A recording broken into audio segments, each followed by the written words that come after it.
I guess so. I mean, I don't know that I've ever fully understood freelancing. I just, you just jump out and do it. First of all, yeah, my name is Jeremy Cowart. I live in Nashville, Tennessee. I'm a photographer and also the founder of a new hotel coming out soon. But yeah, before I was a freelancer, I worked as a graphic designer. And I realized that world for me was boring, and I wanted to be my boss and work for myself. So I've now been a freelancer for 16 years. And was the boredom or the lack of power or control the main motivation? Yeah, that was part of it. Yeah, I mean, ultimately I didn't like the work that I was doing for the companies, and I didn't like how, political ad agencies can get, and kind of wanted to do my own thing. Were you shooting whilst you were at the agency? I didn't start shooting till years after I left the agency. I never had any interest in photography until about the age of 28, and I became a freelancer at the age of 24 as a designer. So photography didn't come about until later. So did you understand the general principles of freelancing and freelance business when you decided to pick up the camera and pursue that avenue? I guess so. I mean, I don't know that I've ever fully understood freelancing. I just, you just jump out and do it. It was a fairly smooth transition because the people I was already working with as a designer also needed photography. So I just kind of switched it up on them and told them I was now shooting instead of designing. So it was a fairly easy transition. And what about the emotional or mental side of it? I mean, did you feel much pressure when you went freelance? Oh, of course.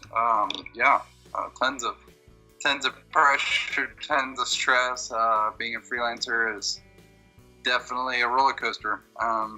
Lots of ups and downs, obviously more downs in the beginning, both financially, emotionally. It takes an emotional toll. It's always, tight financially, and there's a lot of insecurities that come with freelancing, and it's always a battle. And those struggles still are here today. I never really know what I'm doing. It's just one day at a time.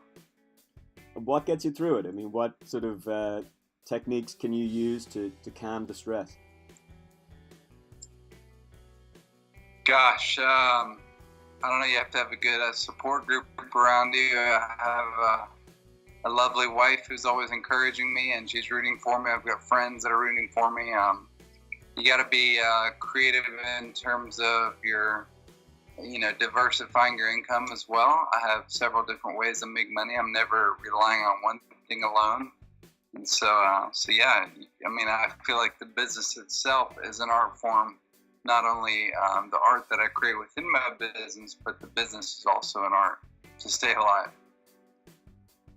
And when you were starting out, were your friends freelancers, or did you have anybody that you could talk to? Yeah, I had quite a few friends that were also freelancing, mostly musicians, but also some designers and photographers as well.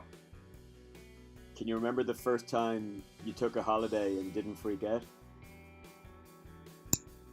Gosh, I don't remember that, but I think that every holiday we freak out.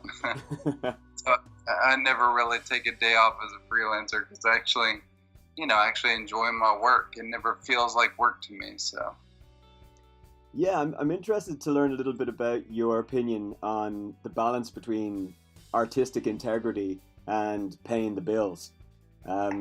Did you make a decision that you wouldn't cross a certain line, or was it a case of not having that luxury when you first started? oh gosh, that's a battle I'm always fighting to this day. I am at a place where I'm trying to move away from client work altogether, and I'm trying to move more towards the direction of being a fine artist and selling prints and not having to rely on commercial work, because there are a lot of rules and boundaries with commercial work that I really don't enjoy. So what are the big aspirational thoughts before one goes freelance is often the idea of being able to travel, having that freedom. Do you feel that you've been able to embrace that side of it, if that was your motivation to begin with? Well, my motivation was never to travel. I've got 4 kids, so I can't really travel if I wanted to. I mean, I do travel some, but my motivation was never about traveling.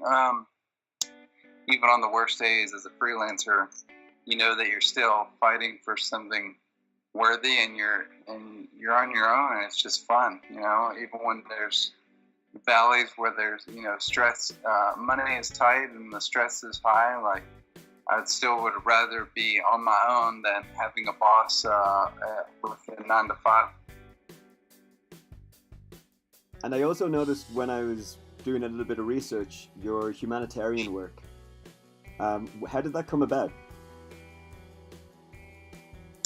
I mean, gosh, that's a long story, but yeah, just went on my first trip to Africa in 2005 and fell in love with the idea that my camera could help people, and so I've been doing humanitarian projects ever since.